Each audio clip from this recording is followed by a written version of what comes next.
has not been taken. Might just see it snatched up here for Kuro.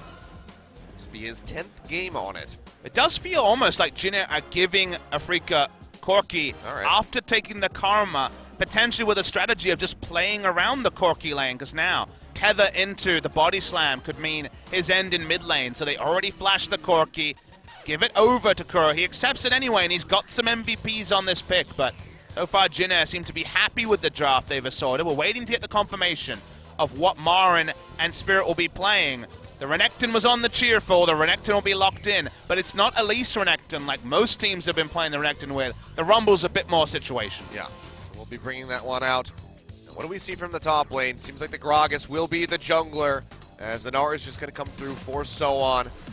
It's gonna see. We'll see how this one goes, given that whenever MaRin's the one piloting the Gnar, it's usually a very rough time, but Soan is going to try to turn around that luck. I mean, you say MaRin, and sure, he's had some blunders on the champion, but you can count on one hand how many good Gnar games we've seen in a few weeks now. When Cuvée first brought it out against Renekton, it was a blast from the past. It was bringing back the Gnar meta that we had before, but the blind pick Gnars never really happened. Gnar has been snowballed upon time and time again. Umti will predictably expect there to be a lot of attention placed on Soan. So will he jungle around the top side, or will we see Gnar lose a lot of his laning value by playing defensively? The mind games are real in the LCK in particular, because Gnar has been hugely underperforming in the past 3 weeks.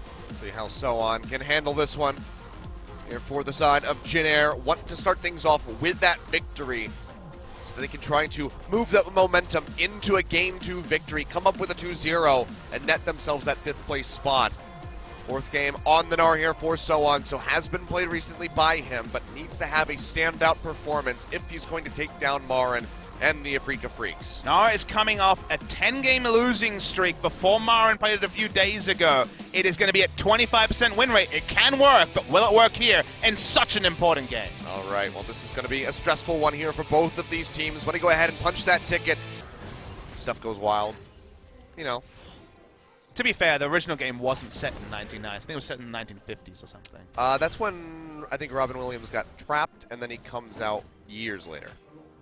That's the whole what year is it thing. That's true. They were playing a board game years ago. I think it was like in the 90s or maybe even late. I forget, actually. You know what? You know, you might have time here, Achilles. Or maybe not. Well, a package is coming through. Soan's pretty tanky, but he does lose out on the Mega Gnar.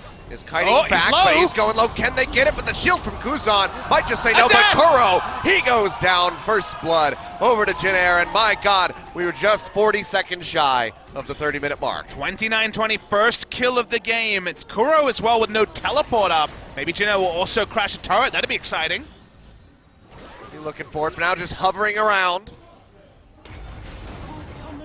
Fate's call is drawn out here by Kramer, but doesn't really find the opening, so we'll... Side.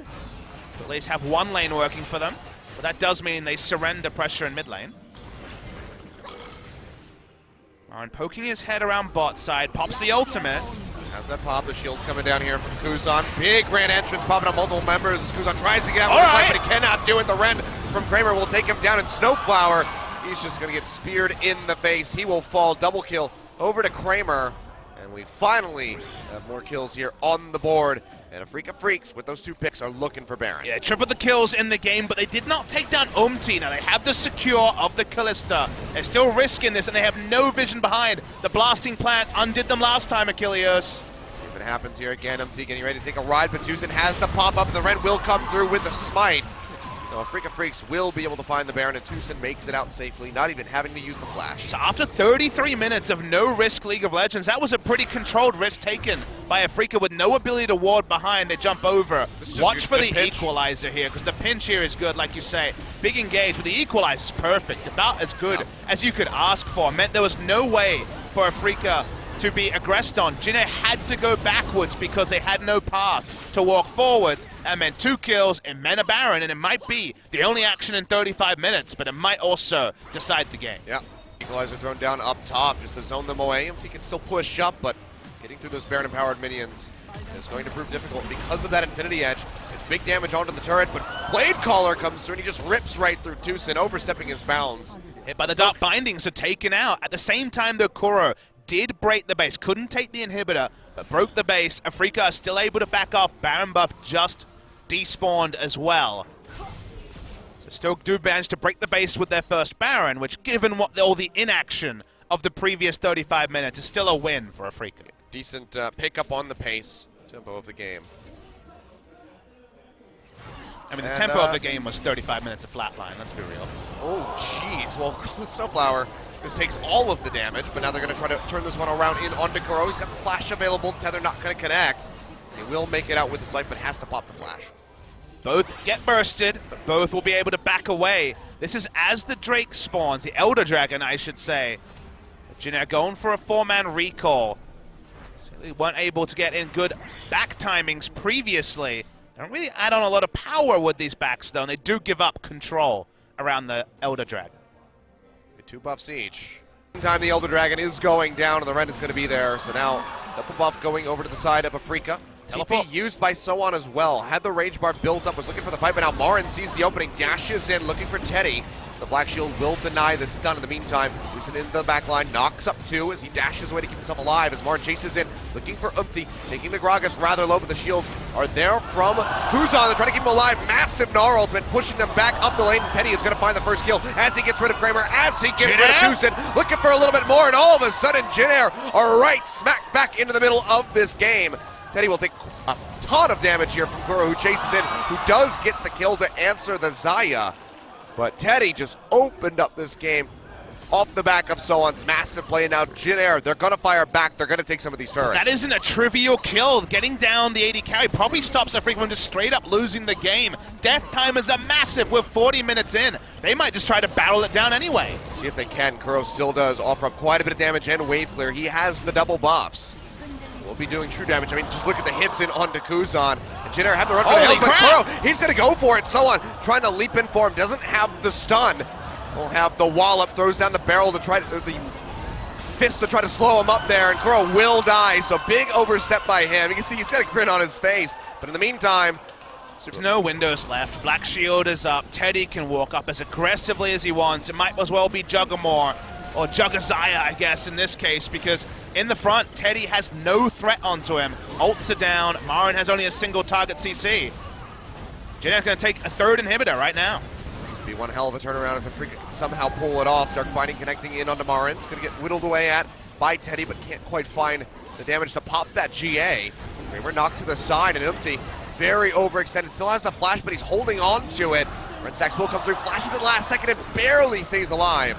Teddy with the Feather Storm, not really going to line him up for the Blade Caller. Finds the root, though, from the Dark Binding in onto the Rumble. He goes into the Zonias, but it's going to be a turnaround. Teddy has fallen. Umpty going down shortly thereafter as Kuro finds the kill and so on. He's just going to try to retreat, flashes away, but it seems like he's dead to rights because there's so many members that can chase in onto him. He will fall, but in the meantime, the base is getting tackled by the Super Creeps.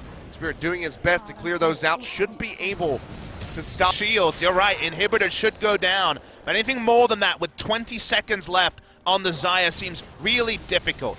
Actually taking down this inhibitor is a big boon to them, but if they play a long game, they probably lose, so it's time to go Rambo if you ask the Afrika Freaks. MaRin is tanking up, and Kuro can shred this first one. Tucson goes in, gets the pop-up, and that's going to be Kuzan going down immediately. Snowflower with the Soul Shackles will get the roots coming through Redemption. Maybe able to keep him alive for the moment, but now the Nexus is exposed. They have the damage, and they will take it out. A slobber knocker of a game, 49.5 minutes. Afrika Freaks, early lead, thrown away into the hands of Jin Air, but they hand it right back over to them all in a moment. And the throw analogy is so on point with this game. Nothing happened for 32 minutes, and then everything happened in the back end of the game. Jin Air had everything ready for them. They literally had the ability to knock down all the pins, but then they made a mistake around the bot side, and it felt like they'd be fine because they already had 3 inhibitors down. But at this point in the game, with double AD carry, Afrika just forced through the inhibitor they prepared earlier and actually end the game against all normal logic. Well, Jin Air will not be able to secure that 5th place spot here today, but they can still force a tiebreaker by winning the next 2 games. Afrika, they're at the edge, they're at the cusp of locking themselves into that wild card match against SK Telecom, who they have a